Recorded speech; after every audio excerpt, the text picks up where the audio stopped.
Olá, eu sou a professora Mara Araújo, sejam bem-vindos. Conforme combinamos, vamos aqui analisar a nossa prova do concurso Banco do Brasil, organizada pela Sesgran Rio. Olha, eu vou te contar uma coisa, né? A prova, ela não estava difícil. Nós vamos tratar aqui de atualidades do mercado financeiro e de conhecimentos bancários. Mas eu diria que não foi uma prova bem feita.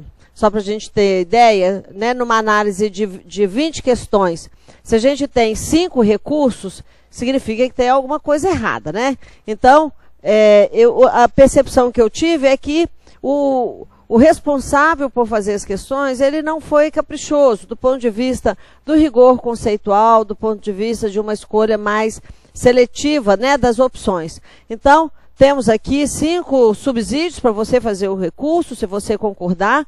E se tiver alguma dúvida na elaboração, manda uma mensagem para a gente, porque o tempo é rápido e essas questões já estão comentadas, né? Já está lá por escrito no Facebook desde ontem, mas aqui a gente vai argumentar um pouco mais e se você ainda tiver dúvida, manda uma mensagem para nós. Vamos começar aqui no bloco de atualidades do sistema financeiro. Bom, o que diz aqui? Uma das atribuições do Conselho Monetário Nacional, que a Lei 4595 de 64 estabelece, na qualidade de órgão integrante do sistema financeiro bom, letra A, receber os recolhimentos compulsórios das instituições financeiras. Isso aí não é atividade do Conselho, nós já discutimos exaustivamente, é uma atividade do Banco Central. Letra B, realizar as operações de redesconto e empréstimos a instituições financeiras. Isso também é uma atividade do Banco Central, claro que de acordo com a regulamentação do Conselho Monetário Nacional. Na letra C, aí nós vamos ter que conversar mais de perto, porque fala lá, determinar os percentuais do recolhimento compulsório. Aqui, essa é uma competência do Conselho Monetário Nacional, mas é uma competência também compartilhada com o Banco Central. Até aí não tem problema nenhum, né? Porque nós, inclusive, já discutimos na nossa revisão que se a gente tiver lá, se caísse, tanto se a questão fosse do Banco Central como do Conselho e falasse que ele é responsável por definir os percentuais do recolhimento compulsório, estaria correto. Como nós vamos ver aqui numa das questões lá dentro de conhecimentos bancários, que cai de novo essa competência do Conselho. Aí dentro da própria prova, uma questão, ela contradiz a resposta da outra. Qual é a competência? Por que a letra C está correta? Porque lá na Lei 4595 fala assim, é competência do... Até trouxe escrito, vamos ler lá, ó, fica mais fácil. Não trouxe escrito, mas eu te conto, né? Vou te contar. Fala assim, é competência do Conselho Monetário Nacional definir o percentual do compulsório até 60% sobre o quê? Sobre depósitos. E aqui esses depósitos pode ser depósito à vista, depósito a prazo, caderneta, ou seja, 60% sobre depósito ou outros títulos contábeis. Outros títulos contábeis. Aqui pode ser empréstimo, pode ser recurso em trânsito de terceiros. Então, ele pode sim determinar o recolhimento compulsório até 60% sobre depósito ou outros títulos contábeis. Isso aqui é o Conselho Monetário Nacional. Por que eu falei que essa atribuição é compartilhada? Porque quando a gente chega lá no Banco Central, ele tem a competência de definir até 100% do recolhimento sobre depósito à vista. Então, o percentual que o Banco Central pode trabalhar sobre depósito à vista é maior e pode trabalhar até 60%, ou seja, definir até 60% do recolhimento sobre outros títulos contábeis. Então, isso aqui é competência, tá? Competência do Conselho. Tudo bem, vamos deixar então que essa aqui está certa. Outro, executar o serviço do meio circulante, isso é competência do Banco Central. E a letra E, orientar a aplicação dos recursos das instituições financeiras, que veio como, no gabarito preliminar, como sendo a resposta correta. Por que a letra E não pode ser a resposta? Porque isso aqui não é competência, isso é objetivo. Lá nas nossas aulas, a gente falava, eu falei isso muitas vezes, o seguinte, na legislação tem assim, as atividades do Conselho Monetário Nacional objetivarão. Aí cita todos os objetivos do Conselho. Depois vem as competências. É muito comum nas provas cair misturando o que é competência e o que é exercício. Isso aí a gente até brincou que tem jurisprudência de questões. Só que aí tem um detalhe. Se aqui não tivesse a opção de determinar os percentuais do recolhimento compulsório, a gente poderia aceitar o que é objetivo como sendo competência, porque historicamente cai assim. Agora, na medida em que está pedindo uma competência, ok?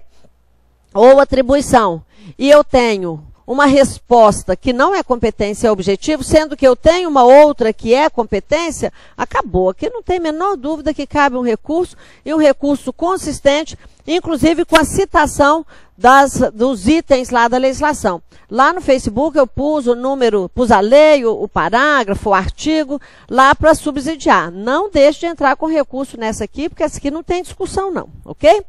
Bom, na outra questão de atualidades do mercado financeiro, aqui também eu entendo que cabe recurso. Vamos ver por quê. Em termos teóricos, podem ser conferidas ao Banco Central diversas atribuições, destacando-se dentre elas o de ser banco dos bancos, o único emissor ou banqueiro do governo. Sob o enfoque de banqueiro do governo, o Banco Central deve ser o financiador das obras de infraestrutura da União. Não, esse papel aqui é um papel do BNDES. Emprestador de dinheiro para as obras de fomento. Né? Se a gente for considerar assim, o principal instituição que fornece recurso para as obras de fomento, também é o BNDES, sabendo que isso não é uma exclusividade. Né? As instituições financeiras que são agentes financeiros do BNDES, a Caixa, que tem um papel muito importante, inclusive, né, no saneamento, ela pode também atuar nessa competência. Centralizador do Caixa do Governo. Olha, aqui veio como sendo a resposta. Vamos ponderar. Letra D, detentor do monopólio de órgão arrecadador da União. Isso não, ninguém tem o monopólio como órgão arrecadador. A gente sabe que as principais atividades de recolhimento de impostos está com o Banco do Brasil, que a conta do governo é no Banco do Brasil, mas ele não tem um monopólio. E o detentor do monopólio da distribuição do dinheiro. O que é aqui que a questão, eu entendo que essa questão está muito mal elaborada. Porque aqui ele está perguntando sobre enfoque de banqueiro do governo. Agora, o que se entende por banqueiro do governo? Eu não posso afirmar que o Banco Central centraliza aqui o caixa do governo. Caixa do governo, gente, nós estamos falando de orçamento. Entrada e saída de recursos, né? As receitas e despesas do governo. Receita do governo são os tributos. Despesas são os diversos gastos com a máquina administrativa, com obras, com financiamento, enfim. Isso não passa pelo Banco Central. O que o Banco Central faz em relação a esse papel que a gente poderia até tentar justificar como sendo o caixa do governo? Quando ele que tem a competência para fazer a colocação de títulos públicos no mercado, recebe numa oferta primária, ele recebe os títulos do Tesouro e faz essa colocação dos títulos do Tesouro no mercado. Mas aqui eu acho que está muito mal elaborado. Aqui o que é efetivamente uma atribuição do Banco Central, mas por outro lado, não como banqueiro do governo, é ter aqui a competência privativa de emitir, né, ter a emissão do papel moeda e moeda metálica e execução dos serviços do meio circulante. Então, aqui a gente fica a dúvida, será que foi só mal elaborada mesmo? Será que foi um erro? A questão está tão mal feita que é difícil a gente, inclusive, dar um argumento mais efetivo para o recurso. Okay? O que eu diria é que o Banco Central ele não pode atuar mais como banqueiro do governo, ele não tem autorização para emitir papel moeda como ele fez na década de 60, sem lastro, só para financiar os gastos do governo.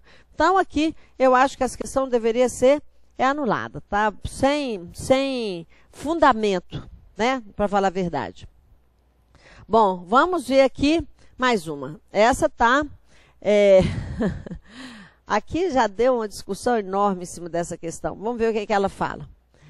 Aliás, Posso fazer um desabafo? Olha, a atualidade do mercado financeiro, tão rico de dados, de informação, né? Nós estamos num momento assim, tão efervescente dentro do mercado financeiro, e eu acho que o elaborador dessas questões, ou ele não conhece a atualidade, ou ele estava com preguiça de fazer a prova. Porque aqui não são questões de atualidade, são questões atravessadas ali dentro do conteúdo de conhecimentos bancários. Ok? Um desabafo, porque é uma questão, de novo aqui, que eu acho que foi mal feita. Não está errada a resposta, mas a gente poderia justificar essa questão com outros argumentos também. Dá uma olhada. Sistema financeiro, sob o enfoque da dinâmica do mercado, o elemento técnico conceitual referente à parte da economia que acompanha o comportamento dos salários e do poder de compra do salário da população é... Aí eu tenho política fiscal, política de preços, inflação, política de rendas e taxas de juros. Observe o seguinte, aqui está falando no sistema financeiro nacional. Quando você fala política de rendas, que veio como resposta, política de rendas não faz parte da dinâmica do mercado financeiro. Isso é política pública, né? O que é política de renda? Olha, vamos aumentar o salário mínimo. Olha, vamos aumentar a transferência de recursos via Bolsa Família para aumentar o poder de compra, né? Vamos aumentar lá a aposentadoria num percentual maior do que a inflação, nós estamos garantindo maior poder de compra. Isso é política pública, isso não é sistema financeiro, ok? Vai interferir no sistema financeiro? Vai, porque aí eu tenho mais moeda em circulação, porque aumentou o salário mínimo, eu aumento o poder de compra, aumento o consumo, vai aumentar a inflação. Agora, isso não é uma decisão dentro do sistema financeiro, isso não faz parte do enfoque da dinâmica do mercado. O que eu poderia justificar como dentro da dinâmica do mercado? Aí eu poderia poderia justificar como a taxa de juros, porque quando você tem uma taxa de juros que é elevada, você diminui o poder de compra. Nós tivemos uma questão há um tempo atrás que falava isso, falava, olha, na medida em que o Banco Central ele controla a taxa de juros, ele evita que a gente faça uma transferência de recursos da população de renda mais baixa para o governo. Por quê? Porque se aumentando a taxa de juros, você está diminuindo o percentual disponível para consumo, está encarecendo o consumo, ou dentro da própria política fiscal, se aumenta os impostos, você diminui a possibilidade de consumo. Eu poderia passar o dia inteiro justificando com cada uma dessas políticas, ou aqui com a taxa de juros, como que isso vai interferir no poder de compra do salário da população e como que isso vai interferir aqui na inflação. Agora, o que na minha opinião, é inconsistente é falar que política de renda, ele está dentro, é uma decisão, é uma estratégia dentro do sistema financeiro. Então, política de renda aqui permite acompanhar o comportamento dos salários do poder de compra? Sim. É dentro do sistema financeiro? Não. É dentro de uma política pública, política de governo. Ok? Mal feita, bem mal feita. Vamos ver a outra. Aqui de atualidades. Nos últimos anos, essa aqui sim, com muito custo, saiu uma questão de atualidades. Nos últimos anos, observou-se que o mercado bancário teve elevado crescimento e forte acirramento entre as instituições bancárias no desenvolvimento de suas atividades, aumentando dessa forma a competição bancária. Um dos fatores que impulsionaram essa disputa mercadológica entre as instituições bancárias surgiu com ausência de interesse nas folhas de pagamento? Não, as instituições financeiras disputam, né, a compra da folha de pagamento das grandes empresas, porque com a folha de pagamento aí vem mais conta corrente, mais opções de negócio. Redução aqui da taxa de juros dos títulos públicos. Está correto. Por que muitas mensagens nós temos recebido de pessoas que falaram, Mara, mas não é a taxa, o aumento da taxa Selic? Por que é a letra B? Gente, é redução, aqui não tem erro. Pelo fato de não ter falado redução da taxa Selic, muita gente ficou em dúvida. Mas o que é a taxa média das operações com títulos públicos federais registrados lá no Selic? É a taxa Selic. O que nós tivemos? Observe o seguinte, quando nós chegamos em agosto de 2011, e nós falamos isso na revisão do BB e lá também no bloco de atualidades do sistema financeiro, eu falei exatamente esse cronograma. Quando nós chegamos em agosto de 2011, nós estávamos com a taxa anual, com a meta Selic em 12,5%. Inflação estava alta, mas o governo apurou aqui nesse cenário um PIB zero. E aí o governo ficou desesperado, né? Primeiro semestre do governo Dilma, o PIB zero, inflação bombando e a taxa de juros muito alta, que não conseguia reverter o processo inflacionário, porque a gente já sabia que essa inflação era uma inflação de custos, né? As famílias estavam já com nível de endividamento elevado, muito concentrado nos financiamentos imobiliários e em veículos, que são financiamentos longos e que comprometem um percentual muito elevado da renda. O que foi a decisão estratégica? Começar a reduzir a Selic. Então, nós saímos de uma taxa em agosto de 2011 de 12,5% e chegamos aqui em março de 2013 com 7,25%. Últimos anos, 2011, 2012, 2013, até ali março de 2013, a taxa aqui, nós tivemos uma queda que equivale a quase metade da taxa. Isso é mais do que um impacto de um plano econômico. E aí, o que nós tivemos? Além da redução da taxa Selic, nós tivemos a redução do spread bancário, a margem, né, de ganho das instituições financeiras. É só a gente lembrar. Todo dia na mídia não estava aparecendo a Camila Pitanga, né, falando da Caixa e o Gianecchini falando do Banco do Brasil? O que nós tivemos então? Uma redução do custo do dinheiro, uma redução das margens e o mercado já saturado de crédito por causa do endividamento das famílias, as instituições financeiras entraram numa disputa acirradíssima por esses clientes. E aí foi onde os bancos públicos aumentaram a participação no mercado de crédito e a Caixa, enquanto o mercado como um todo aí cresceu em torno de 15%, a Caixa no mesmo período cresceu 40% a carteira de crédito, aumentando a sua participação no total do crédito concedido no Brasil. Então, quando fala assim, observou-se que o mercado bancário teve elevado crescimento e forte acirramento entre as instituições bancárias no desenvolvimento de suas atividades, está correto. Ok? Redução das taxas, aumentou o acirramento da concorrência, uma disputa forte ali pelo crédito, principalmente no cenário em que nós não tínhamos problema de liquidez, então tinha dinheiro sobrando no mercado, mas as empresas estavam reticentes para tomar esse crédito e as pessoas físicas já com elevado nível de endividamento. Essa está correta, está uma questão bem elaborada e faz parte de atualidades do mercado financeiro, né? Então essa não tem dúvida não. Na sequência, aqui também não faz parte de atualidade, isso aqui é conhecimentos bancários e foi colocada a questão dentro de atualidades. Vamos lá.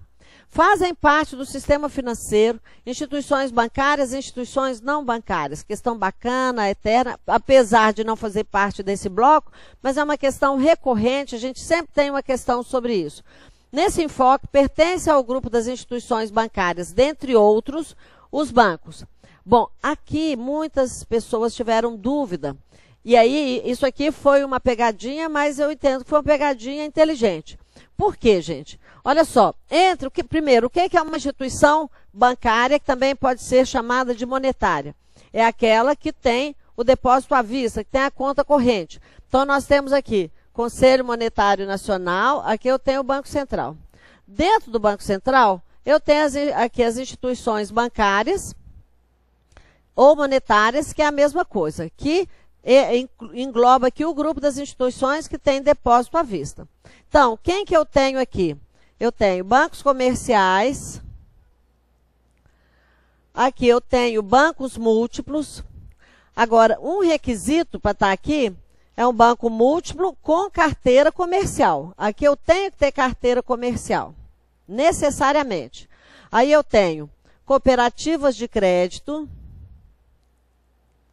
eu tenho bancos cooperativos. O banco cooperativo sempre está aqui, porque a exigência na legislação é que ele seja um banco comercial ou múltiplo que tenha carteira comercial. Está sempre aqui. E aí eu tenho aqui a Caixa, lembrando que o Banco do Brasil está aqui. Tudo bem. Nas instituições não monetárias, a primeira instituição que a gente sempre chama a atenção é dos bancos de investimento, que não tem conta corrente, não é instituição bancária, mas tem conta, tá? Que é a conta para receber ali os repasses, a transferência dos recursos para investir lá num fundo ou para investir lá num CDB. Então, bancos de investimento, aqui não tem dúvida, é uma instituição não bancária. Que nós estamos aqui, que é a nossa letra E. Agora, onde que aqui foi uma pegadinha? Porque falou assim, letra A, bancos múltiplos com carteira comercial, ó, com carteira de crédito imobiliário. Aí muita gente falou, não é com carteira de crédito imobiliário, é com carteira comercial. Não, gente, aqui, o fato de um banco múltiplo ter a carteira de crédito imobiliário não significa que ele não possa ser uma instituição bancária. Por quê? O que eu tenho lá dentro do banco múltiplo? Carteira comercial, carteira de investimento, carteira de aceite, carteira de leasing, carteira imobiliária. Então, aqui, se ele falasse assim, bancos múltiplos sem carteira comercial, eu poderia afirmar que ela está errada. Mas o fato de ter a carteira de crédito imobiliário não torna essa instituição não bancária. Porque aqui não falou que tem ou não tem a comercial.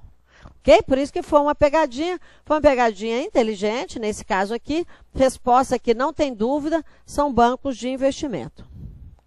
Bom, agora aqui, finalmente, no bloco das questões de conhecimentos bancários. Então, o que é que nós temos? No Brasil, a condução das operações, a condução e a operação diárias da política monetária, com o objetivo de estabilizar a economia, atingindo a meta de inflação e mantendo o sistema financeiro funcionando adequadamente, são uma responsabilidade de, aqui não tem erro, Banco Central, né? Execução de política monetária, objetivo de contrabalançar a inflação, né? Ou seja, trabalhando ali na definição da meta Selic, aqui, mamão com açúcar, né? Ficou tão fácil que aí não tem nem graça. Banco Central, corretíssima, sem recurso. Na sequência, o Conselho Monetário Nacional é a entidade máxima do sistema financeiro ao qual cabe. Letra A, intervir diretamente nas instituições financeiras ilícitas, ilíquida, não é ilícita não, é ilíquida. Não, isso não é papel do Conselho Monetário. Aqui, inclusive o Banco Central, ele que vai tratar essas instituições, mas a intervenção não é direta. O que nós temos aqui é uma fiscalização do Banco Central e uma penalização, no caso, né, de ser cabível, mas ainda assim é de acordo com as orientações do Conselho Monetário Nacional.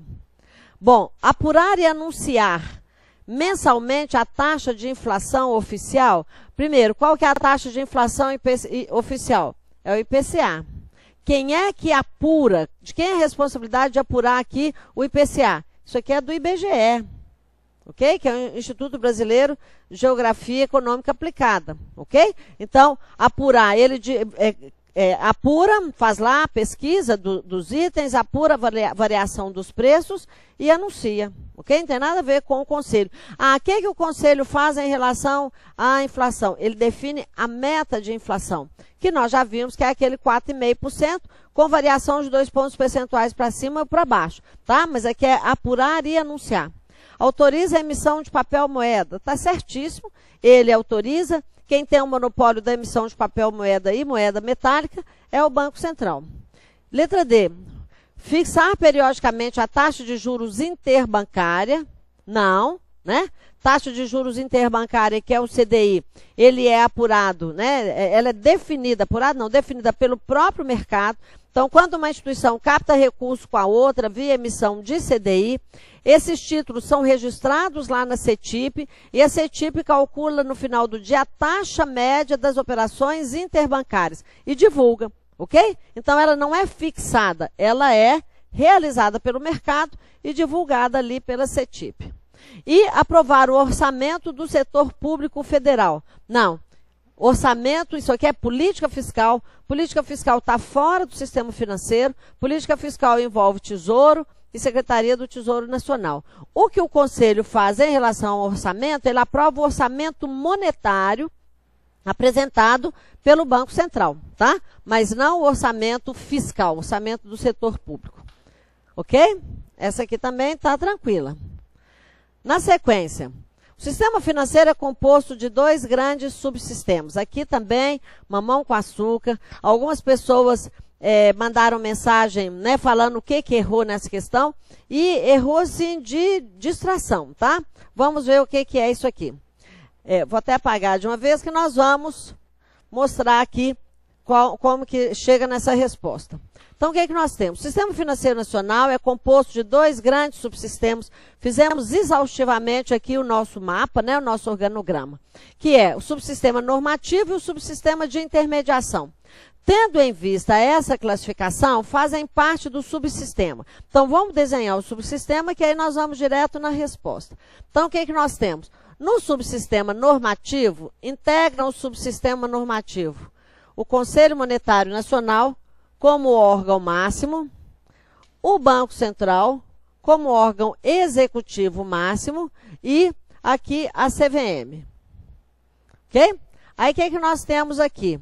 Nós temos as instituições intermediárias, subordinadas ao Banco Central, intermediárias, e temos aqui as instituições auxiliares. Ok?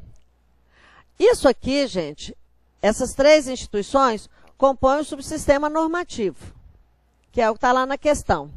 E todas as instituições aqui, auxiliares e intermediárias, compõem o subsistema de intermediação. Então, não é porque ela é uma instituição auxiliar que ela não faz parte do grupo da intermediação. Intermediação é todo mundo que vai colocar a mão na massa de acordo com as diretrizes e normas do subsistema normativo. Então, vamos ver as questões. Tendo em vista essa classificação, fazem parte do subsistema de intermediação o Banco Central, o Banco do Brasil? Não. O Banco Central está no normativo, subsistema normativo. Banco do Brasil está aqui? Tá, Banco do Brasil está aqui, ó, intermediário. Letra B, de intermediação, os comitês de política monetária dos bancos, subsistema de intermediação, o Copom dos bancos comerciais? Não, aqui não existe Copom de banco comercial. Existe Copom, que é o Comitê de Política Monetária do Banco Central, e os bancos comerciais. Bancos comerciais são instituições do subsistema de intermediação, está aqui. E o Copom? Não, o Copom, ele está dentro do Banco Central, ok? Então, eu tenho o Copom, que eu não posso nem falar que ele faz parte do subsistema normativo, porque não é o Copom, é o Banco Central, e o Copom é um comitê dentro do Banco Central que não é normativo, ele é executivo, ele executa a política monetária. Então, a letra B está errada. Letra C, fazem parte do subsistema normativo o Banco Central e o Banco do Brasil. Errado, né? É muito comum falar que Banco do Brasil, Caixa e BNDES compõem o subsistema normativo. Não, o Banco do Brasil está aqui, é de intermediação. O Banco Central está certo. Letra D, fazem parte do subsistema normativo o BNDES e a CVM. Errado, o BNDES está aqui, ó. É CVM, CVM sim é normativa. E letra E, fazem parte do subsistema de intermediação as bolsas de valores, de mercadorias e futuros atuantes do Brasil. Tá certo? Tá certo. Aqui, ó, eu tenho a BMF e Bovespa aqui, ó. Que, na verdade, eu tenho hoje só uma instituição, né, que atua como bolsa de valores e de mercadorias e futuros, porque nós tivemos a integração das 2 bolsas, a Bovespa e a BMF, lá em 2008. Então, muita gente pensou assim, ah, não, mas é uma instituição auxiliar, então não é do subsistema de intermediação. Não, nós não estamos perguntando as instituições intermediárias, nós estamos perguntando do subsistema de intermediação que engloba as instituições intermediárias e as instituições auxiliares. Aqui está correto conceitualmente, foi uma questão honesta, ok? Bom, vamos ver na sequência. Um gerente participa do processo de treinamento sobre títulos de crédito e garantias do sistema financeiro. Durante a avaliação do sistema, dos itens abordados no treinamento, o gerente, que se dedicou com afinco aos estudos, responde apropriadamente que o aval, nos termos do Código Civil, observe que aqui está citando o Código Civil, e isso já nos dá uma margem para recurso nessa questão. Bom, o que está dizendo lá na questão? Ele responde que o aval gera direito de regresso contra o avalizado em caso de pagamento pelo avalista. Está correto. Então, o que é o aval? O aval ele é dado lá no título de crédito, ele é solidário, ou seja, ele tem a mesma posição jurídica que o avalizado, e se ele pagar a dívida do devedor principal, ele tem o direito de cobrar do devedor. Então, o direito de regresso aqui está certinho essa letra. Bom, letra B, é garantia típica de dos contratos bancários? Não. Aqui ele é de cedular, então é garantia típica de cédula de crédito. O contrato, né, garantia típica de contrato é a fiança. Letra C, pode ser parcial quando firmado em título de crédito? Olha, aqui é onde nós vamos entrar com recurso, porque de acordo com o Código Civil, eu posso ter aval parcial. Então, muitas pessoas garantem ali que não pode, que parcial é só a fiança, que o aval não pode. Pois é, eu trouxe aqui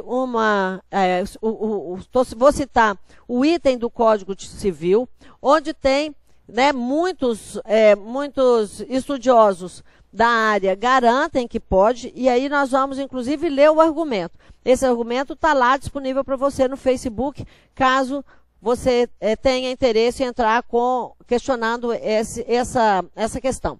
Ele fala o seguinte: de acordo com o artigo 897 do Código Civil, é vedado o aval parcial.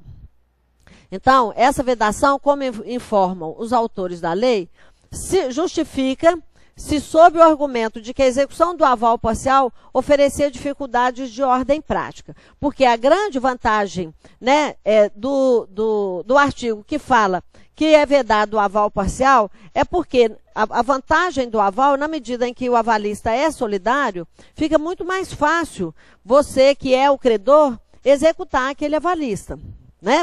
Do que falar assim, não, eu estou avalizando 30%, 50%. Agora, o fato de ser mais fácil considerar que o aval não pode ser parcial, não significa que ele não possa. E aí a gente tem aqui um outro artigo. Então, olha só, como descreve o artigo 903, lá também do Código Civil, salvo disposição diversa em lei especial, regem-se os títulos de crédito pelo disposto nesse artigo. Ok? Ou seja, a vedação é afastada das letras de câmbio e notas promissórias, ampla e suficientemente reguladas pela lei uniforme, a qual, em seu artigo 30, permitem expressamente o aval parcial. Então, o que é que nós temos? Dentro do Código Civil, a gente tem argumento, está lá, o artigo 903, que fala que pode sim, se for na nota promissória, ou se for aqui na letra de câmbio, é aceito o aval parcial. Então, o que é que nós temos aqui? Nós temos duas questões, duas respostas, ok? Porque ele pode ser parcial, sim, quando firmado em título de crédito. Então, ele pode ser tanto na letra de câmbio quanto na letra promissória, ok? E as outras questões, aqui pode ser considerado até declaração judicial quando cancelado. Não, o aval, inclusive, ele pode ser cancelado, desde que seja ali rabiscado, para não ser identificado o nome de quem assinou no título de crédito, ou seja, se você não tiver ainda com acesso ao título e cancelar o seu nome, é considerado ali o cancelamento do aval. E na letra E, algumas pessoas tiveram dúvida nessa questão, deve ser subscrito exclusivamente no anverso do título. O anverso é a frente do título, né? Não. O normal do aval é ali mesmo no anverso do título. Para quê? Para não confundir com o endosso. Porque se eu simplesmente assinar no anverso, ou seja, na frente do título, aquilo ali já é caracterizado como aval. Se eu assinar sem escrever nada no verso, isso caracteriza endosso. Mas você colocando no verso a assinatura e colocou lá por aval, isso tem validade como aval. Não tem problema nenhum, porque aí você identificou que aquilo ali não é um endosso. Bom, essa questão aqui, eu entendo que cabe recurso. Se você interessar, está aqui o nosso subsídio.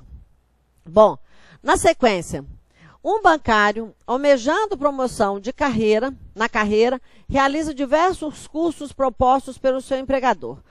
Ao final de um desses cursos, foi apresentada uma questão exigindo do aluno o conhecimento de que a hipoteca é inaplicável sobre as cessões do imóvel hipotecado. O que é a cessão do imóvel? É quando eu compro um imóvel e se esse imóvel recebe beneficiamento, então, troquei, fiz melhorias, pus muro, troquei piso naquele imóvel hipotecado, a hipoteca incide, inclusive, sobre os beneficiamentos, as melhorias daquele imóvel. Então, a letra A está errada.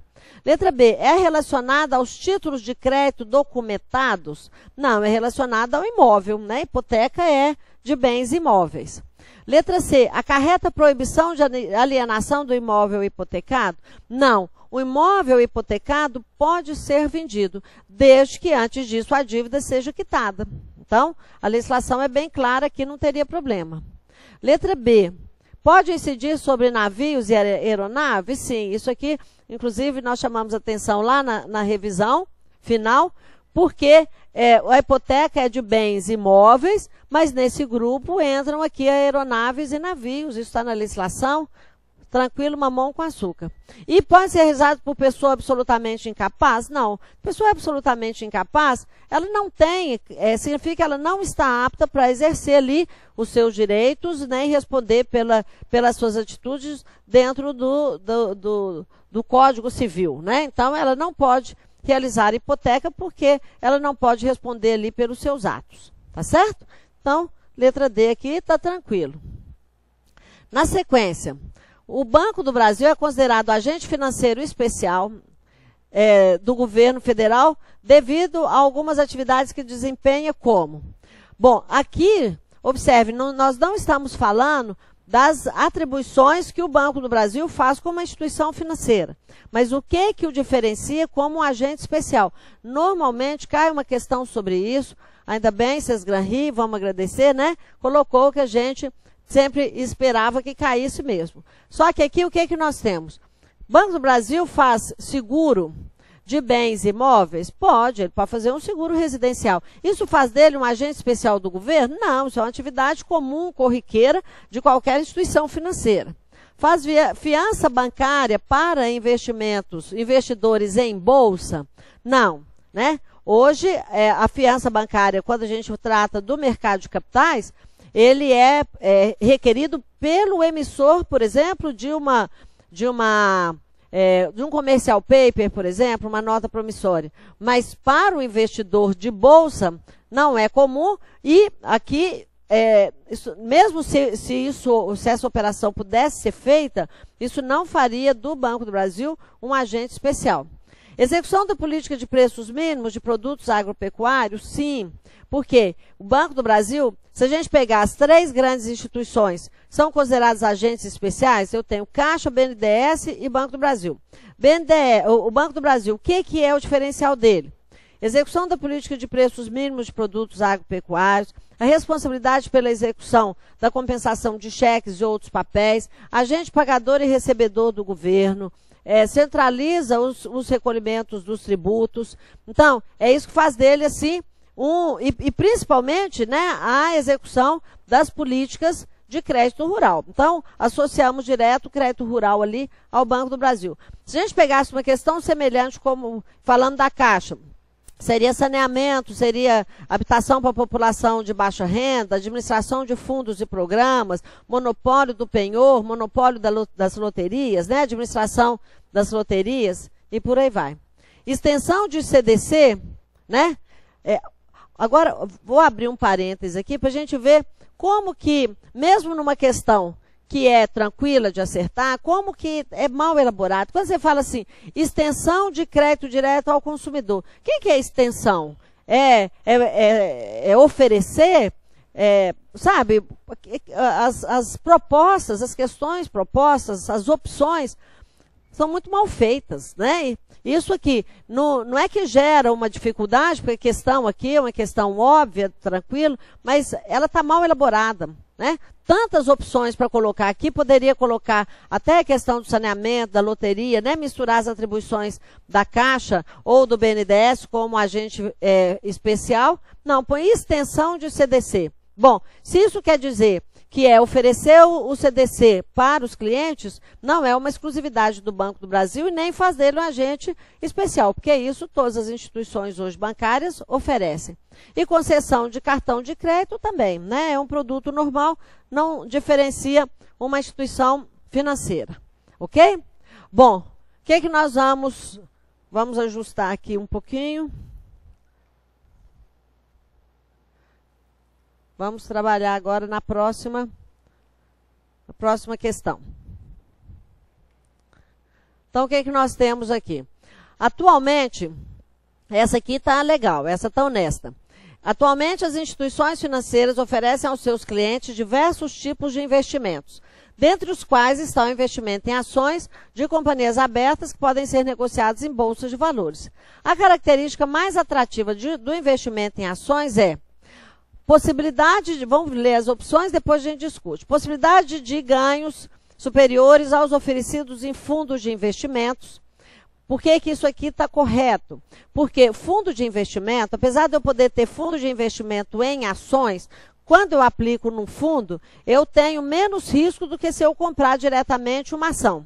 Por quê? Porque o fundo de investimento, ele pode diluir aquele risco, né? Ele pode aplicar numa carteira diversificada de ações.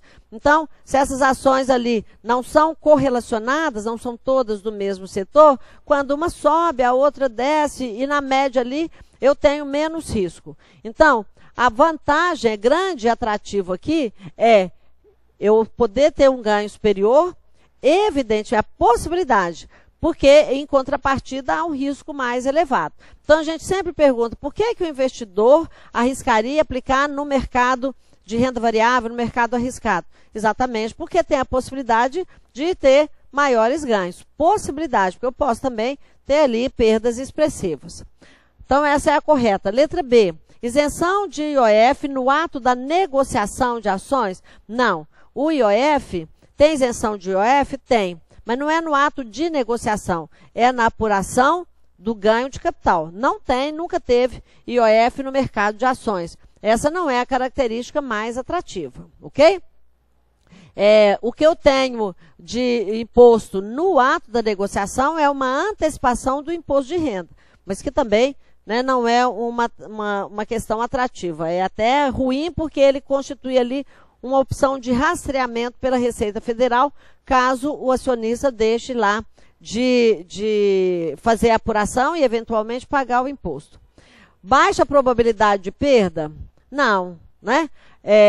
Não é uma característica atrativa. Letra D, alta probabilidade de perda? Também não. Então, por que não é uma baixa probabilidade de perda? Porque eu tenho um mercado de risco. Então, por que não é alta probabilidade de perda? Porque isso não é atrativo. Eu tenho probabilidade de perda? Tenho. Ela é alta? Não, depende da ação. Ações de companhias mais tradicionais, né, mais maduras, eu não tenho alta probabilidade. Em algumas, sim. Aqui, eles tentaram colocar isso como uma pegadinha, porque muito candidato fala assim, olha, se não é alta, deve ser baixa. Se não é baixo, deve ser alta. Vou escolher uma das duas. Não, nenhuma das duas. É a possibilidade de ganhos superiores. Isenção de imposto de renda? Não. Mercado de ações, operações com ações, no caso de ganho de capital, a gente tem um imposto de 15% sobre esse ganho. Então, letra A, essa questão aqui, amarradinha, sem recurso. Bom, agora nós temos recurso. Mais um recurso. Aqui, vamos ler a questão. O Comitê de Política Monetária do Banco Central estabelece as ações que definem a política monetária do governo. Tudo bem. O Copom, aí vamos ver a atribuição do Copom, administra as reservas em divisas internacionais do Brasil? Não. Divisas é papel do Banco Central. O Copom é um comitê dentro do Banco Central que vai tratar de política monetária. Letra B. Determina periodicamente a taxa de juros interbancários de referência à taxa Selic. Essa aqui está toda errada. Toda errada. E é o gabarito que veio como correto. Por que ela está errada? Olha só, se nessa mesma questão tivesse assim, o Copom determina periodicamente a taxa Selic, apesar de não estar correta, porque ele não determina a taxa, ele determina a meta Selic, nós poderíamos ser concessivos com essa questão, porque a gente, inclusive, nós chamamos muito atenção disso nas nossas aulas, porque é comum nas questões, ao invés de falar meta Selic, falar taxa Selic. Então, se a inconsistência fosse essa, não teria problema. Só que aqui, eu não tenho consistência, eu tenho erro. Porque o que é a taxa de juros interbancária? Isso é citado lá na outra questão. A taxa de juros interbancária é o CDI. Como é que o CDI é apurado? A CETIP, que é uma clearing, né, uma câmara de compensação, um sistema de liquidação, ele registra todos os dias as operações com CDI, que é o Certificado de Depósito Interbancário. O CDI é um título emitido por uma instituição quando capta recurso com a outra, junto com a outra. Então, eu tenho várias operações de CDI. O que a CETIP faz? Pega valor vezes taxa de cada um e no final do dia divulga lá CDI CETIP ou CDI médio. Então, quando a gente fala juros interbancários, isso não tem erro, isso é CDI. O Copom define os juros interbancários? Não. Isso aqui é divulgado, é calculado e divulgado pela CETIP diariamente e a taxa é divulgada na forma anualizada. Ponto. O que o Copom faz? Ele determina periodicamente, a cada 45 dias em média, a meta Selic. A meta é que é referência para o cálculo aqui, para a definição do CDI. A meta Selic é referência. Mas o Copom, ele não determina o CDI, não é o CDI que é a taxa de referência, né? Que é a taxa primária. É a meta Selic. Então aqui, muito fácil derrubar essa questão. Né? O argumento está lá, já por escrito no Facebook. Se você achar interessante, manda ver. Bom, é presidido pelo ministro da Fazenda? Não, o Copom é composto lá por todos os diretores do Banco Central, não entra aqui o ministro da Fazenda, né? O ministro da Fazenda vai presidir o Conselho Monetário Nacional. Bom, impõe limites mínimos de capitalização aos bancos comerciais? Não, não é o Copom. Né? Quem determina o capital mínimo para a criação, para as instituições financeiras, é o Conselho Monetário Nacional. Impede a entrada de capitais financeiros especulativos do país? Não, isso não é o papel do Copom, né? E quando essa atividade, esse impedimento for importante para o Brasil, quem vai definir isso é o governo, normalmente com a criação de um imposto, como nós já vimos, o IOF, sobre os capitais especulativos. Então, isso não é papel do Copom. Ok? Então, mais um recurso, né? Bom, agora, essa aqui tranquila, essa aqui está honesta. O que ela está dizendo? O poder regulatório e fiscalizador da CVM se estende a várias entidades e atividades. Não, né, o não está bem grande aí, não constituem uma dessas entidades ou atividades. O Selic, os mercados de balcão organizados de valores imobiliários, bolsa de mercadorias e futuros, auditoria de companhias abertas e as entidades de compensação e liquidação de valores imobiliários. Aqui não tem erro, é o Selic que não está subordinado aqui à regulação nem à fiscalização da CVM. Os outros, o que ele quer dizer? Ó, a CVM, eu tenho aqui o Conselho Monetário, aqui eu tenho a CVM. A CVM vai regular e fiscalizar, atuar aqui na regulação de todas as operações e todos os agentes que atuam aqui no mercado de capitais. Okay? São as instituições auxiliares, mas não só as instituições auxiliares, todos que estiverem envolvidos aqui no mercado de capitais. Então, Selic é o sistema que registra, custodia e liquida títulos públicos federais, exclusivamente. Mercados de balcão organizados, aqui é quando eu tenho uma operação realizada fora da Bolsa, mas ela é registrada numa clearing, numa câmara de compensação, que hoje aqui é um dos segmentos dentro da BMF Bovespa. Então, é fora da Bolsa, mas ele tem registro, é chamado de balcão organizado. Mercado de capitais, CVM, tranquilo. Bolsa de mercadorias e futuros, hoje a gente não tem uma bolsa exclusiva de mercadorias e futuros, eu tenho a BMF, que atua nos dois segmentos, né? Dois segmentos integrados, bolsa de valores e bolsa de mercadorias e futuros. As auditorias de companhias abertas, todos os auditores independentes que vão fazer aquele parecer de auditoria nos relatórios, né, no balanço, nos documentos contábeis das sociedades que emitem as ações, ou seja, as companhias abertas, tem que ser credenciado pela CVM e aí o nome, inclusive, tem que constar lá no site da CVM. E as entidades de compensação e liquidação de valores mobiliários são aqui as clearings que pertencem à BMF-Bovespa. Então tem Câmara de Ações, Câmara de Câmbio, Câmara de Derivativos e a Câmara de Ativos. Aqui está correto, questão essa está honesta. Agora, olha só. Essa questão, ela é fácil, inclusive, né?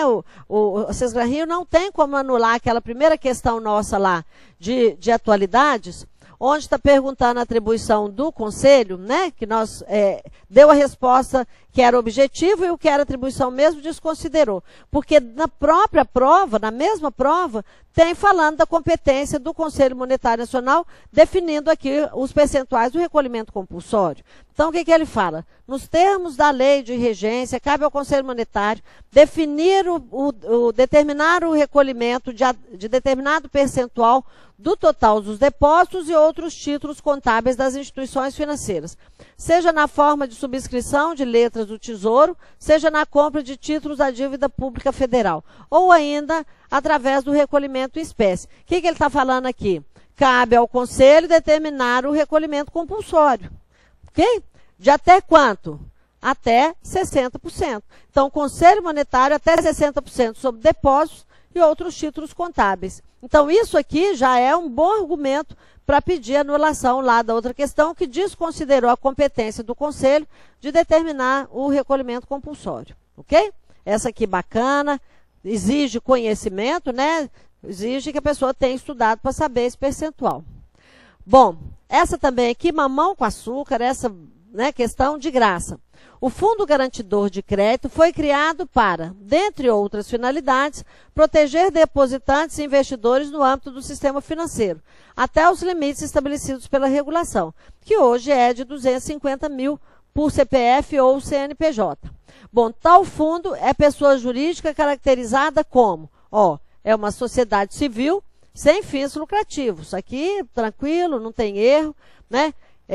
Que o papel dela, né, o fundo garantidor, o objetivo não é ter lucro, o objetivo é receber ali as contribuições mensais, que é um percentual que incide sobre as contas, depósito à vista, a prazo, caderneta, letra de câmbio, letra hipotecária, letra imobiliária, letra de crédito imobiliário e letra de crédito do agronegócio. Então, a instituição financeira mensalmente joga um percentual sobre essas contas e manda esse dinheiro para o fundo. Esse fundo, como uma associação civil sem fins lucrativos, vai administrar esse recurso e, no caso de quebra, falência ou insolvência de uma instituição associada, o fundo cobre, né, esses depósitos por CPF ou CNPJ até o limite de 250 mil. Então, o papel dele é criar um mecanismo de proteção, um mecanismo de seguro em caso de falência e insolvência da instituição financeira. Então, essa certinha, Associação Civil, letra D. Bom, agora aqui, o que é que nós temos? Mais uma questão que eu estou propondo aqui um recurso. Esse aqui também eu acho que o Sesgran Rio não vai ter como não ouvir o nosso protesto. Por quê? Aqui fala da lavagem de dinheiro. Então ele fala assim, nos termos da circular. Então, aqui é bom quando cita a legislação, você vai na legislação, mostra a legislação, ou como lá citou o Código Civil, porque o que está escrito não tem como o Sesgran Rio contestar. Então, está lá, nos termos da circular 3542 de 2012, não está inserida nas hipóteses de controle de situações relacionadas com atividades internacionais a existência de recursos pertencentes ou controlados, direta ou indiretamente, por pessoas que reconhecidamente tenham cometido crimes, atos terroristas. Então, o que ele está falando? Todas as outras atividades, elas estão previstas ali como integrantes do bloco de controle dentro da lei lá da lavagem de dinheiro, que foi regulamentada ali por essa circular. E está falando, na prática, o quê? Que os recursos pertencentes ou controlados, direto ou indiretamente, por pessoas que reconhecidamente tenham cometido ato terrorista, não está ali no bloco do controle. Olha o que fala a circular. Artigo número 1. As operações ou situações descritas a seguir, considerando as partes envolvidas, os valores, a frequência, a forma de realização, os instrumentos utilizados ou a falta de fundamento econômico ou legal, podem configurar indícios de ocorrência de crimes previstos lá na Lei 9.613, que é a Lei de Lavagem de Dinheiro, né? Passíveis de comunicação ao COAF, que é o Conselho de Controle das Atividades Financeiras. O que isso quer dizer? Se ele tem, né, se vai configurar, significa que ele está no âmbito ali do acompanhamento, né, das instituições que têm que seguir a lei da lavagem de dinheiro. Aí, entre as diversas situações, aí eu pensei aquela que é o suporte para a nossa questão. Olha lá, item 10. Situações relacionadas a pessoas suspeitas de envolvimento com atos terroristas. Então, quais situações? Movimentação financeira envolvendo pessoas relacionadas a atividades terroristas listadas lá no Conselho de Segurança das Nações Unidas. Na questão, olha só, vale a pena voltar. Fala lá, existência de recursos pertencentes ou controlados, direto ou indiretamente, por pessoas que reconhecidamente cometeram atos terroristas. Se já está identificado que cometeu, primeira coisa nós podemos saber que está aqui, ó, ok? Que está listada lá pelo Conselho de Segurança da ONU, que hoje é quem mais faz controle de atividades terroristas. E a lei fala, aqui está dentro do foco da fiscalização, as situações em que relacionadas a pessoas suspeitas de envolvimento com atos terroristas, que tenham realizado movimentações, né, envolvendo pessoas, aqui, se no nosso caso aqui é suspeito, no nosso caso nós já temos certeza que tem envolvimento, aqui não tem discussão. A letra A está errada, tá? Ali a gente fica sem resposta, a questão não tem resposta, porque a letra A também está dentro do bloco da circular, ali tem 542. O que mais? Realização de operações de prestação de serviços, qualquer que seja o valor, a pessoas que reconhecidamente tenham cometido ou intentado cometer atos terroristas, ou deles participado ou facilitado o seu crescimento. Então, aqui foi um vacilo enorme da Sesgran Rio, né? Vamos anular mais essa questão. Fica aí esperto que dá tempo. Bom, na sequência, os títulos de capitalização são emitidos pela sociedade de capitalização e têm por objeto o depósito periódico de prestações pecuniárias pelo contratante, o qual terá, depois de cumprido o prazo contratado, os direitos de concorrer a sorteio de prêmios em dinheiro e o de resgatar o valor do título mediante leilões periódicos? Não, né? Leilão periódico a gente tem lá em consórcio, né? Não é título de capitalização. Resgatar parte dos valores depositados, corrigidos por uma taxa de juros? Sim. Aqui foi interessante que colocou parte dos valores, que na maioria dos títulos de capitalização não há resgate do valor integral. Não é que seja proibido, né? Se na emissão do título tiver ali a garantia do resgate do valor integral, isso pode acontecer. Mas a maioria dos títulos, como a gente migra parte do valor até para bancar ali os prêmios periódicos, então, quando a pessoa resgata, ela resgata um valor menor do que o que ela contribuiu lá no prêmio. E quando fala corrigido por uma taxa de juros, essa taxa de juros é a TR, ok? Que nós já sabemos que é um indexador de taxa de juros. Está correto, né? Aqui, a possibilidade não é de aplicar parte dos recursos na Bolsa, nem de concorrer a imóveis nos feirões da casa própria, nem concorrer a prêmios em barras de ouro. Então, a legislação é muito clara, pode concorrer a prêmios e, na outra ponta, pode resgatar parte dos valores aplicados, ou seja, o restante que ficou lá na conta, corrigido aqui pela TR. Aqui está tranquilo, sem novidades, né? Agora uma sobre PGBL. né, previdência. Os planos de previdência, PGBL e VGBL, são produtos de previdência complementar que visam a acumulação de recursos e a transformação de tais recursos em uma renda futura. No PGBL, o imposto de renda incide sobre o... Aqui também, questão tranquila, pegou o foco principal, que é a diferença de PGBL para VGBL. Então, não incide sobre o ganho das aplicações financeiras, isso aí é o caso de VGBL, né, V de vida. Valor futuro calculado para a data de resgate, não. O total resgatado ou recebido como renda, está correto. Não é total de rendimento bruto e nem o valor da aplicação inicial. Então, qual é a grande diferença? O VGBL, grande diferença dele é que ele permite, desde que você preencha lá, faça a sua declaração de imposto de renda naquele formulário completo, que você deduza da sua base de imposto, ou seja, sua renda bruta anual, até 12%, né? Desde que você tenha feito essa contribuição lá no PGBL, com P de plano, né?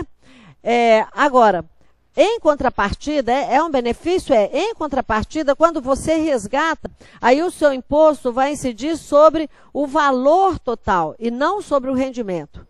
Ok? Então, tem um benefício aqui no início, enquanto eu estou fazendo a contribuição, quando eu vou resgatar, o imposto, a base dele é maior que sobre o valor inteiro resgatado. Ele funciona ali como um imposto de renda, né? Incide sobre o valor total. Agora, no caso do VGBL, V de vida, não tem esse benefício, né, de poder deduzir do imposto de renda anual, mas em compensação, lá no resgate, nós vamos pagar o imposto sobre o rendimento e não sobre o valor resgatado. Aqui correto, uma questão honesta, né? Bom, mais uma. Aqui também tranquilo. O mercado de seguros é cada vez mais crescente no Brasil. As seguradoras oferecem uma gama diferenciada de produtos e subprodutos para atender a essa grande demanda. O seguro de acidentes pessoais, por exemplo, garante o pagamento de indenização em caso de colisão do imóvel do segurado? Não, isso aqui nós estamos falando de seguro de automóvel. Letra B, perda total do veículo sem danos ao segurado? Não, também seguro de automóvel. Letra C, paralisação das atividades laborais do segurado durante o período de uma eventual internação hospitalar causada por doença crônica? Não, isso aqui ele entra no seguro saúde, né? Letra D, invalidez permanente, total ou parcial por acidente ou indenização ao beneficiário em caso de falecimento do segurado. Essa aí, tranquila, é certinha. E na letra E, incêndio, enchente ou qualquer outro tipo de fenômeno climático que identifique a residência. Aí nós estamos tratando aqui de seguro residencial e não seguro de vida. Então aqui mais direta, tranquila, letra D de dado. Bom, terminamos aqui, né, nossa maratona de discussão dessas questões. O que nós precisamos ter cuidado? Precisamos ser ágeis com a entrada, né, de recurso. Tem que ver quais são as regras do recurso, porque você tem dia e horário para fazer esse recurso, tem o formulário próprio, tem a forma de abordagem, porque nós já vimos várias vezes que uma questão está nitidamente errada, mas se ela não seguiu ali os procedimentos exigidos no edital, esse recurso não é aceito. E uma questão dessa, que está errada e que a gente consegue anular, você pode ganhar ali 200, 300 posições dentro da classificação, né? Cada questão tem um peso muito forte e isso aqui significa muitas vezes ser classificado ou não dentro do concurso. Então fique atento, redija legal o argumento. Se tiver dúvida, estamos lá te acompanhando, pode colocar lá no nosso Facebook a sua dúvida, que é Mara em Foco. Tudo bem?